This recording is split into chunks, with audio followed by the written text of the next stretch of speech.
Good morning. It is Friday. It is frozen over, as you can see from the windows. So, of course, it's the perfect time to talk about Florida and Disney and all of the wonderful things there. Because I need something to distract me from this English weather. I don't like it. It's still better than summertime in Louisiana, but I don't like it. So, Disney.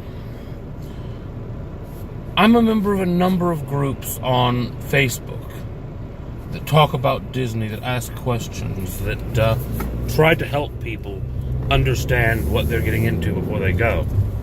And I keep seeing the same question pop up over and over and over and over and over again. And that's about the Disney dining plan. Can you use your credits on the day you get there? Can you use your credits on the day you check out? When can you use your credits? How can you use your credits? How do you book things? So today, we're going to talk about the dining plan. How it works, what I've used it for, what I think about it.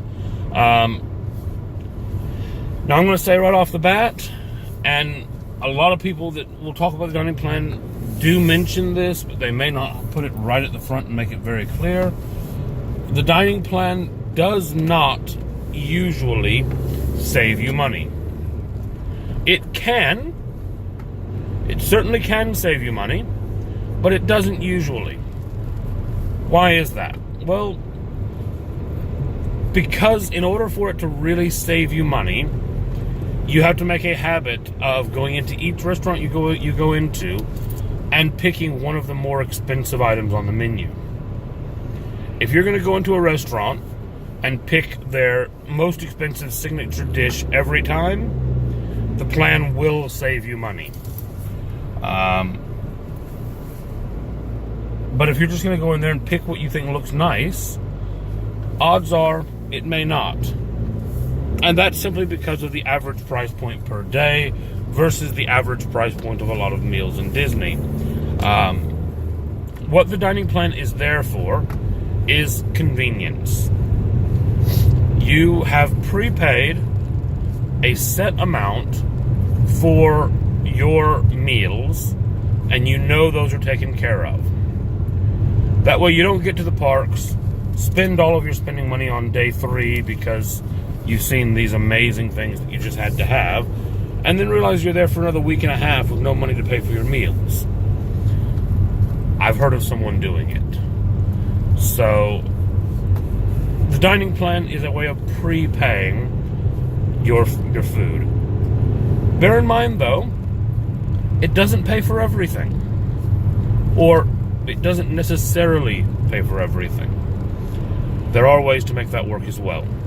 So, the dining plan that I have used in the past, which I will be focusing in on today, is the middle level of the dining plan. There are 3 tiers. There's the quick service plan, there's the dining plan, there's the deluxe plan. The dining plan, the middle one, is the one that I have used before. I'll take you through what each one gets, but then after that, everything I'm saying will be focused around the middle plan, although it will be applicable in parts to either of the others as well. The quick service plan, which if you wait until free dining starts, you would get with any of the value resorts, is going to offer you 2 quick service meals per day. I'll get back to why it's not actually per day in a minute, but 2 quick service credits per day and 2 snack credits per day. The dining plan, the one which I normally use, offers you 1 quick service, 1 table service, and 2 snack credits. The deluxe plan offers you 2 table service and 2 snacks. The other benefit of the deluxe plan is I believe they're still doing it where the 2 credit signature restaurants only cost you 1 credit on the deluxe plan. And of course you can use a table service at a quick service if you want to. meaning that you do still have that option should you wish to make use of it. It is the most expensive of the plans. It's also the one that gets you the most, so it makes sense. Now then, I said a minute ago that you get these credits per day, and that is where a lot of people fall down. Well, we have 15 days at Disney, but it's 14 nights, or whatever the math might be. Your credits are issued per night of your stay as of the day you check in. So if you are staying 14 nights, even if you're doing things the first and last day,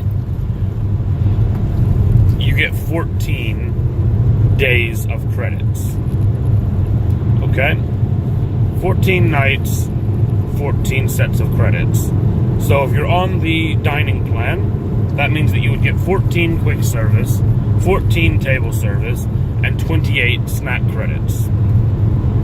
Now, can you use them on the day that you get there?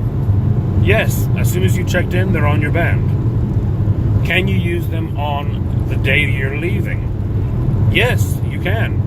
They're on your band up until midnight after the day that you've checked out. So if you check out at 10 o'clock in the morning, you can continue using them for lunch and dinner, but at midnight they go away. So you can use them on any of the 15 days, but you only have 14 days worth of them. That's worth paying attention to. Usually, whenever we've arrived, we're actually there for 14 days. We arrive late in the evening because of the time for our flights. We've usually eaten at the airport on the way in, so we get to our rooms, we sleep, we wake up the next morning, we start our trip. So we don't normally make use of those on the very first day, which Disney's counting on the fact that either you won't need them on the first day or won't on the last, but you can spread them out if you want. That's the other important thing to remember, is you don't have to use them on a per day basis. When you check in, using the math that I've previously explained as the example, you get 14, 14, and 28.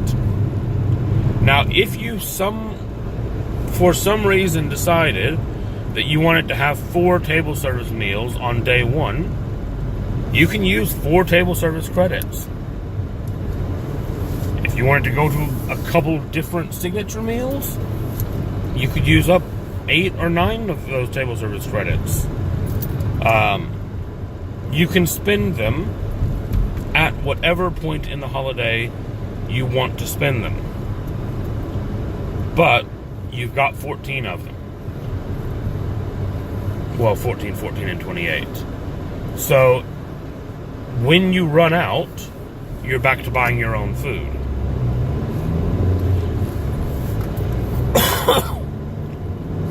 That means that what a lot of people do is they look at it and they plan, well, quick service lunch, table service dinner, and then either buy their own breakfast, or some people use their snack credits for breakfast. Most of your resorts have breakfast items for snack credits. We stayed at Port Orleans last time. If you wanted to, you could get oatmeal or cereal or a side of bacon or a biscuit and gravy. You could get 6 beignets for a snack credit. 6 beignets will actually probably feed a couple people. Unless one of them's me. So it is very possible to breakfast on snack credits and then use your quick service table service for lunch and dinner. Now, if you want to do any of the special meals, the backyard barbecue or the Hoop-De-Doo review or Cinderella's Royal Table, those are going to cost you 2 table service credits. So you obviously have to budget that into things. If you want to have one of those meals, then you're going to have to pay for a meal another night. Or you do like we're doing this time around. You stay in one of the cabins or villas that has a kitchen, and you plan on cooking a few nights. That's a great way to supplement the dining plan. So yeah, you get your credits per night. You can use them on any of the days. The other thing I'll say though, snack credits, and I'm going to use the beignets as an example here. Be careful. Look at the menu. I was 3 days into my stay at the Port Orleans before I realized that you can get 3 beignets for 1 snack credit, or you can get 6 beignets for 1 snack credit. Why would you buy 3 beignets for a snack credit? It's also worth noting that you can do things like 6 beignets for a snack credit, or 1 banana for a snack credit. If you look at the price difference, you could buy about 8 bananas for the cost of those beignets. So use the snack credit on the beignets and pay for the banana. It's not worth using your snack credits on the cheap snacks.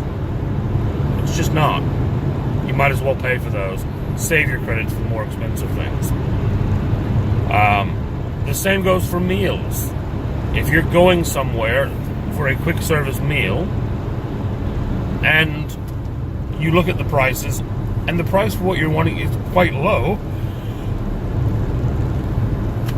maybe it's worth paying for it and saving your credits for the more expensive meals that you're going to go to. Again, though, that depends on what you're planning. My wife and I usually plan out most of our restaurants in advance. And by that I mean, obviously we book the ones in advance that need booking, but even the ones that don't need booking, the quick services that you walk up to on the day, we usually have a plan of where we're going each day before we go. We know we're going to be hanging out in Adventureland and Fantasyland on this day, so we're not quite sure when, but we figure we'll probably go to lunch at Casey's Hot Dogs. You know, we have a plan. And because of that, we know where we're planning to spend our credits, because you can go onto the My Disney Experience app and you can look at the menus and you can see how much places cost. You can look at that and you can see, okay, this place is really cheap. We'll buy this one. And, okay, we've worked out now. So we only need 7 of our 14 quick service credits for our lunches. So the other 5 we could use to do some quick service breakfasts. Or something like that, you know. You can actually work out in advance, I'm using a quick service credit for these, a table service for these, I'm actually going to pay for these. You can do that. It's all available to you. If you don't have the My Disney Experience app yet, get it. Seriously, get it. It really helps. People look at it and they think, oh, it's an app for waiting times. It's an app for waiting times. It's an app for... Oh, excuse me. It's an app for knowing where things are, for knowing what things are. You can look at all the restaurants on there. You can look at all the menus on there. You can get all the information about ride heights, ride requirements, ride accessibility. If you're in a wheelchair, or if you have a scooter, if you have mobility problems, all of the information that you need is on that app. You click into the ride, you click into mobility information, all of the rides at Disney have a rating, and it tells you right there what you need. So, the other thing is, like I said, you look at the restaurants, it rates, first off, each restaurant from $1 to $3 signs, so you have a very general view on how expensive it's going to be. And then you can look at the menu, and you can actually see specifically that's the meal I want, and that's how much it costs. You can use that for your planning. Definitely make use of that. Anyway, that's all I'm going to go into today. Hope you've enjoyed it. I'll try to be back next Friday with another video. My voice is improving now, so that's a bonus. Last week it was absolutely horrific. That's why there was no video. I might try to do a couple over the weekend. I'll have to see how things go, what my weekend ends up being like, and yeah, we'll go from there. Anyway, like, subscribe. I do appreciate that. It does help me out. And have a great day.